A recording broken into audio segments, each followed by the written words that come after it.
நண்பா, இனி நம்ம இந்த வீடியோவில் எதை பற்றி பேச போகிறோம் அப்படின்னு பார்த்தீங்கன்னா வந்துட்டு, நம்ம சந்தானம் நடிப்பில் பிரேமானந்த் இயக்கத்தில் வெளியான படம் தான் வந்து டிடி நெக்ஸ்ட் லெவல். அண்ட் இந்த படத்தை பற்றி தான் இந்த வீடியோவில் நம்ம தெளிவாக பேச போகிறோம். ஸோ மறக்காமல் வீடியோவை கடைசி வரைக்கும் பாருங்கள். யார் யாரெல்லாம் டிடி நெக்ஸ்ட் லெவலில் பார்த்துட்டீங்க அப்படின்றத கமெண்ட்ஸில் சொல்லிடுங்க. வாங்க வீடியோக்குள்ளே போகலாம். ஸோ இப்போ பார்த்தீங்கன்னா வந்துட்டு இந்த படம் வந்து ஒரு மாதிரி டிடி ரிட்டர்ன்ஸ் அந்த படத்தோட எக்ஸ்பெக்டேஷன் நல்ல காமெடியாக இருந்துச்சு அந்த படம் அப்படின்ற எக்ஸ்பெக்டேஷன்ஸில் போனீங்க அப்படின்னா இந்த படம் வந்து அந்த அளவுக்கு இல்லை அப்படின்னு தான் சொல்லணும். அண்ட் இந்த படம் பார்த்திங்கன்னா ஒரு ஆவரேஜான படமாக தான் வந்து நம்ம சந்தானமுக்கு அமைஞ்சிருக்கு. ஸோ இப்போ நம்ம சந்தானமுக்கு வந்து மேபி STR49 தான் வந்து ஒரு கம்பேக் படமாக இருக்கும் அப்படின்றது பேசப்படுது. ஸோ இந்த படம் வந்து பயங்கரமாக சொதப்பி விட்டாங்க இந்த படத்தை. அண்ட் இந்த படம் வந்து அந்த அளவுக்கு நல்லா இல்லை அப்படின்னு தான் வந்து ஃபேன்ஸ் மத்தியில் ரொம்ப ஒரு ஏமாற்றத்தை தான் அடைஞ்சிருக்காங்க ஃபேன்ஸ் அப்படின்னு தான் சொல்லணும்.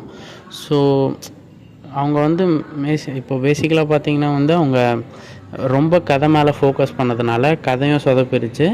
அண்ட் காமெடி மேலே கொஞ்சமாக ஃபோக்கஸ் பண்ணதுனால காமெடியும் அந்தளவுக்கு ஒர்க் அவுட் ஆகலை நிறைய இடத்துல. So maybe full and full காமெடியாக எடுத்திருந்தாங்க அப்படின்னா கூட கதை இல்லைனாலும் படம் ஓடி இருக்கும்.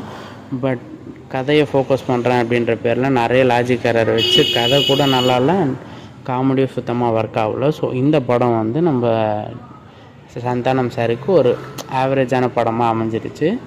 ஸோ யாரெல்லாம் டிடி நெக்ஸ்ட் லெவல் பார்த்துட்டீங்க, அதை பற்றி உங்கள் ஒப்பீனியன் என்ன அப்படின்றத மறக்காமல் கமெண்ட்ஸில் சொல்லிவிடுங்க.